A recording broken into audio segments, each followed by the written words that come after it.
Vous allez maintenant apprendre à déterminer les coordonnées du point d'intersection de deux droites D1 et D2 qui sont séquentes.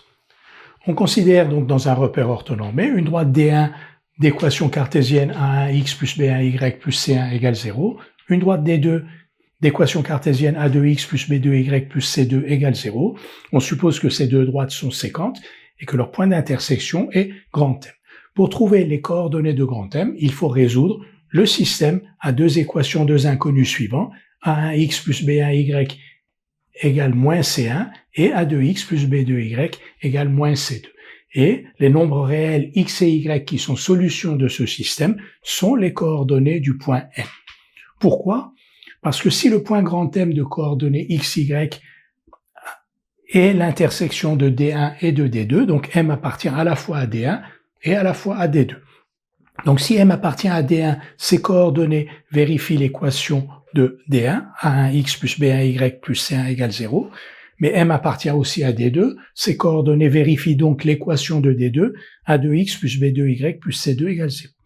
A1x plus B1y plus C1 égale 0, c'est la même chose que A1x plus B1y égale moins C1, c'est deux équations équivalentes, et A2x plus B2y plus C2 égale 0 est équivalent à A2x plus B2y égale moins C2. Donc M appartient à D1 et D2 si ses coordonnées x et y vérifient A1x plus B1y égale moins C1 et A2x plus B2y égale moins C2, c'est-à-dire si ces coordonnées sont solutions de ce système. Tout de suite une illustration. Dans un repère orthonormé, on considère deux droites D1 et D2.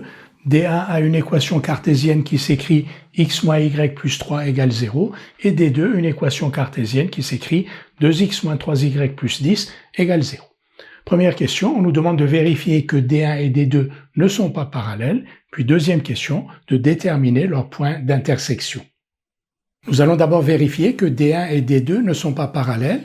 Pour cela, on va considérer un vecteur directeur de D1 d'après son équation cartésienne, donc x moins y plus 3 égale 0, un vecteur directeur de D1, donc moins BA, donc 1, 1.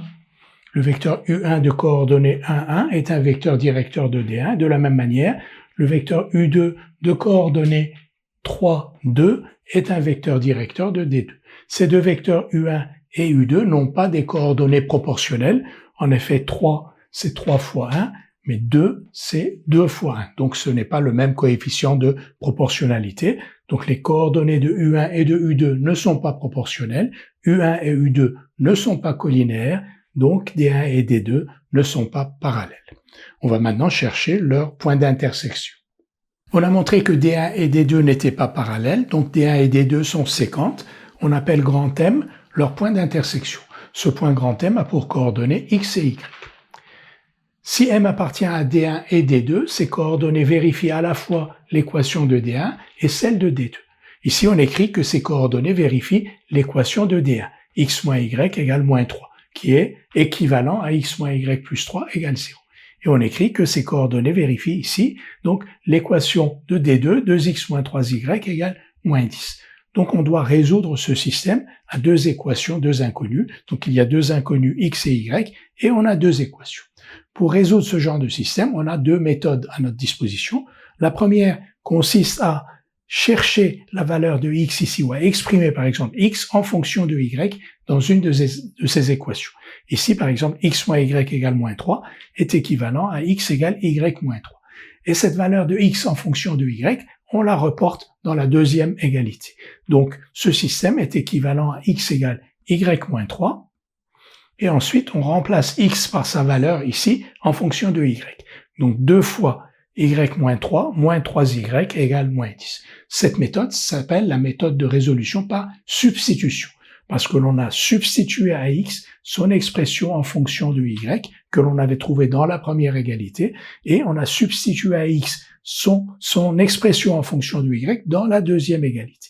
Et vous voyez que maintenant, dans la deuxième égalité, comme on a remplacé x par son expression en fonction de y, on n'a plus de x.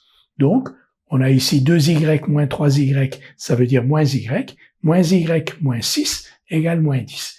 Et en haut, on garde la première égalité que l'on avait, x égale y moins 3. Moins y moins 6 égale moins 10, donc y égale 4, on remplace y par 4, x égale 1. Et donc le point M de coordonnées 1, 4 est le point d'intersection de D1 et de D2.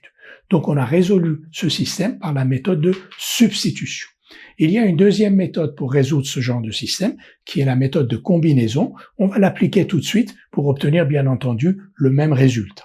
Dans cette deuxième méthode de résolution, que l'on appelle la méthode par combinaison, on va partir toujours du même système, x moins y égale moins 3, 2x moins 3y égale moins 10, et on va multiplier la première équation par moins 2, on va voir tout de suite pourquoi.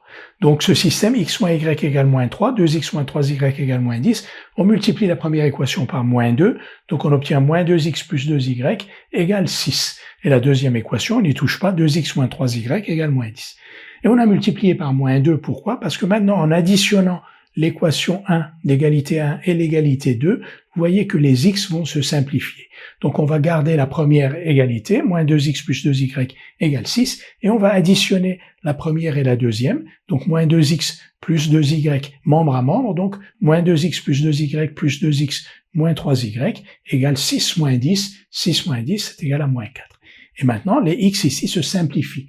Il se simplifie parce que on a tout fait pour qu'il se simplifie. En effet, on a multiplié la première égalité par moins 2 dans l'idée, dans l'objectif ensuite d'additionner cette nouvelle égalité équivalente que l'on a obtenue avec la deuxième et de pouvoir simplifier les x. Donc, moins 2x plus 2y plus 2x moins 3y égale moins 4 et donc moins y égale moins 4 et on maintient la première, moins 2x plus 2y égale 6. Moins y égale moins 4, c'est donc y égale 4. Et en remplaçant y par 4 ici, moins 2x plus 8 égale 6. Donc 2x égale 2, x égale 1. Et on obtient bien sûr le même résultat. Le point M de coordonnées 1, 4 est le point d'intersection de D1 et de D2. Dans les vidéos qui suivent ce chapitre, vous avez de nombreux exercices sur la méthode de résolution d'un système à deux équations, deux inconnues, et vous pouvez avec ces exercices vous entraîner à résoudre de tels systèmes par la méthode de substitution ou par la méthode de combinaison.